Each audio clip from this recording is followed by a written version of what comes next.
This presentation will cover a portion of Chapter 13, Sexual Harassment, from her textbook. I am SDoom. The focus point I chose to discuss with you today is protecting teachers' reputations. I will share some suggested risk management guidelines. The fear of false accusations of sexual harassment and abuse has a negative impact on educators. It is important to recognize that a false allegation of harassment may significantly damage an educator's reputation and destroy her or his career. This is another reason that every allegation of sexual harassment should be quickly and thoroughly investigated and disposed of. If an accusation is proved to be true, then definitive action to punish must be demonstrated. If the accusation is proved false, then definitive action should be taken to punish the false accuser. Include prohibition against false complaints in any sexual prevention policy. Including such a prohibition is an important component in protecting the reputation of innocent victims. Students and employees must understand the damage that can be done by false complaint and that serious punishment will be given to any person who makes a false complaint. Prohibited conduct regarding sexual orientation. School district agents and employees must not fail to respond promptly and appropriately to any complaints or allegations of harassment or discrimination on the basis of actual or perceived sexual orientation or gender identity.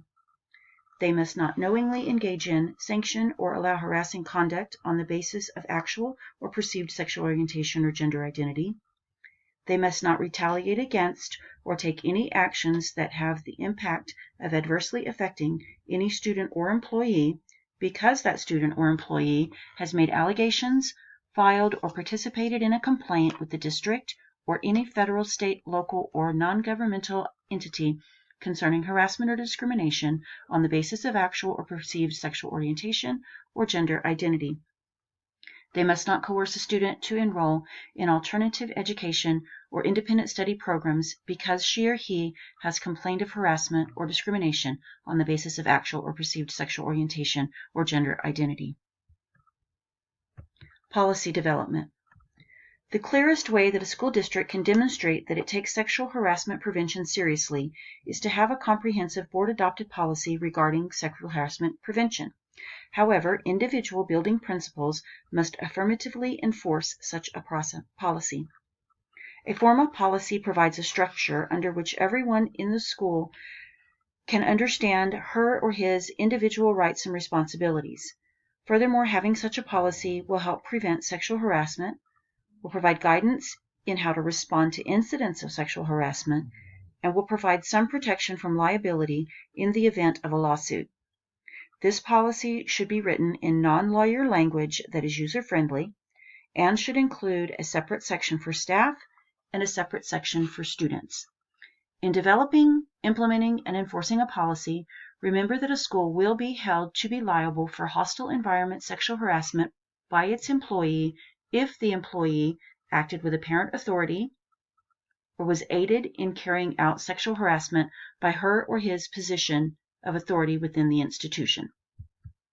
A comprehensive sexual harassment prevention policy should include a statement prohibiting sexual harassment indicating that sexual harassment is illegal, a definition of sexual harassment, including examples, a description of who is covered by the policy, a description of the complaint procedures, a time frame for filing and responding to formal complaints, a description of the appeals process, a list of consequences, a statement prohibiting retaliation, a statement about confidentiality, a statement about coverage of off-campus violations, identification of the school employee who should be notified if there is a complaint, a statement about false charges, a statement about other legal remedies available to complainants, an indication of how the school community will be notified about the policy, a statement regarding the ongoing training of school staff and students, and a requirement for ongoing review, evaluation, and improvement.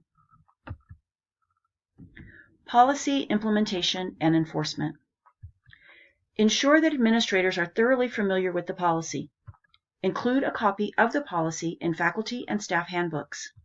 Train all certified and classified staff members in how to recognize and prevent sexual harassment. Train investigators in investigation protocols. Include a comprehensive presentation of sexual harassment prevention in student handbooks. Inform off-campus sites about the school district's sexual harassment prevention policy. Integrate information about sexual harassment prevention across the curriculum. Display posters in prominent places in district buildings that explain what people should do if they believe they are being sexually harassed. And include questions regarding sexual harassment in any surveys conducted to assess the school climate. Codes of conduct and training to support policy. There should be a code of conduct for teachers, other school staff members, and volunteers. This document should explicitly state that all romantic and sexual relationships between students and teachers, regardless of the student's age, are prohibited, and what the consequences will be if that code is violated. If the allegations involve improper language or a non-physical form of sexual harassment, it may be possible to allow the teacher to remain in the classroom. However, if the complaint involves sexual intimidation, inappropriate contact, stalking, sexual propositions, or sexual intercourse, the school has a duty to remove that teacher to ensure student safety. A range of options, including suspension or reassignment to non-classroom duties, may be considered. If the complaint was false, there must be serious consequences for the accuser. The punishment must be strong enough to make it clear to employees and all others that a false complaint is a very serious matter. In the event of a false complaint, the employee should be reinstated and efforts must be made to rehabilitate the employee's reputation. There should be a code of conduct for students. This document should explicitly state what types of conduct are not permitted and what the consequences will be if the code is violated. If a false complaint is filed, there must be serious consequences for the accuser. Again, the punishment must be strong enough to make it clear that to students and all others that a false complaint is a very serious matter. Provide training and prevention strategies. Specific training is necessary to reduce the confusion between appropriate and inappropriate physical or verbal contact. For teachers and other employees. The best ways that teachers can protect themselves from false accusations is to avoid behaviors that can be misconstrued. Teachers and other school employees should not be alone with a student in a schoolroom outside of the regular school day without informing the principal. Should not be alone with a student behind a closed door. If a room door does not have a window, request that one be installed. Should not make a habit of meeting students outside of school. Should not counsel students in non-academic matters. Should not regularly transport students in your own vehicle or allow students to have access to it. Should not give students hall passes to come to your room on non-school related business. Should not allow students to engage you in conversations regarding their romantic or sexual activities. Don't discuss your personal problems with students. Should not entertain students in your home unless it is a school-sponsored activity.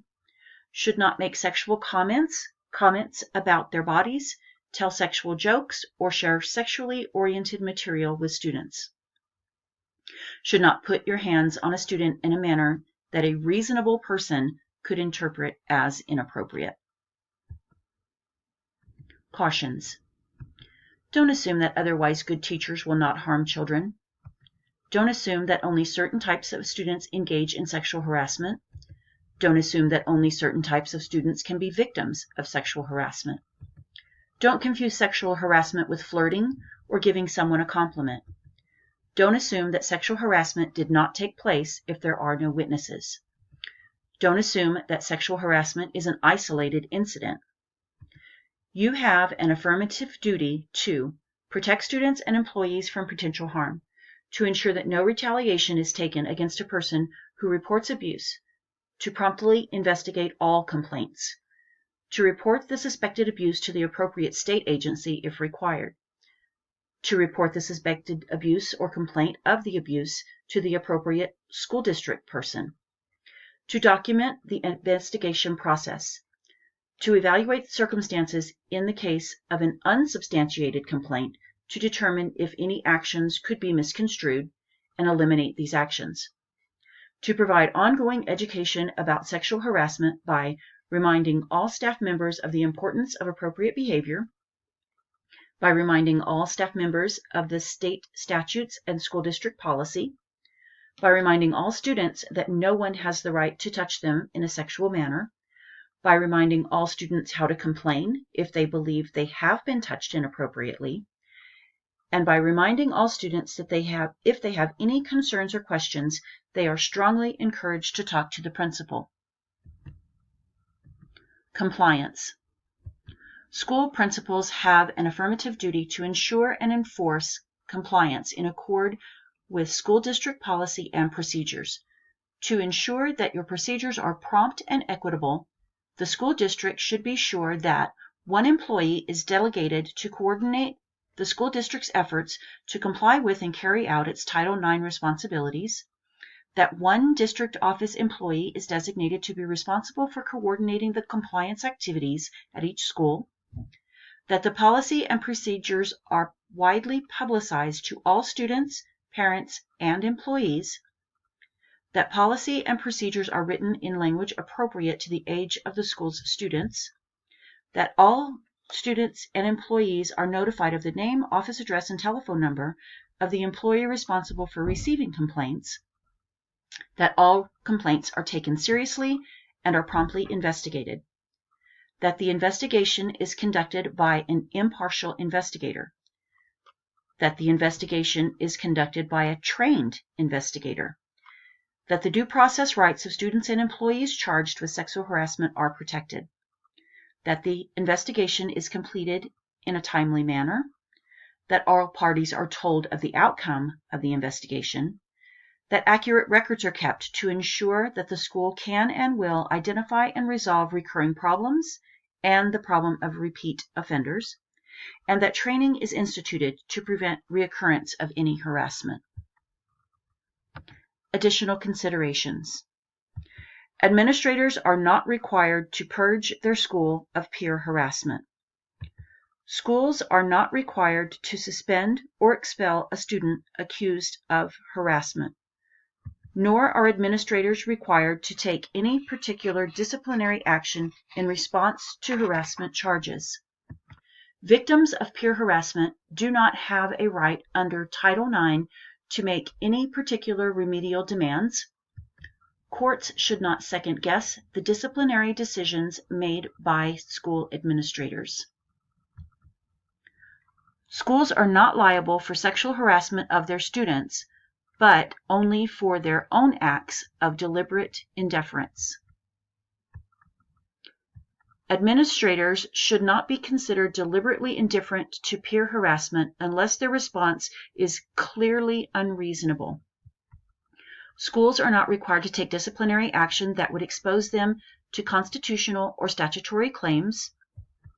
Damages are not available simply by showing that a student has been teased or called offensive names, even if gender-specific. Damages are not available unless the harassment is severe, pervasive, or objectively offensive and denies its victim equal access to education, and schools are not likely to be held liable for any single act of harassment. This concludes my presentation on Chapter 13, Sexual Harassment, for the portion that I chose to present on. Thank you.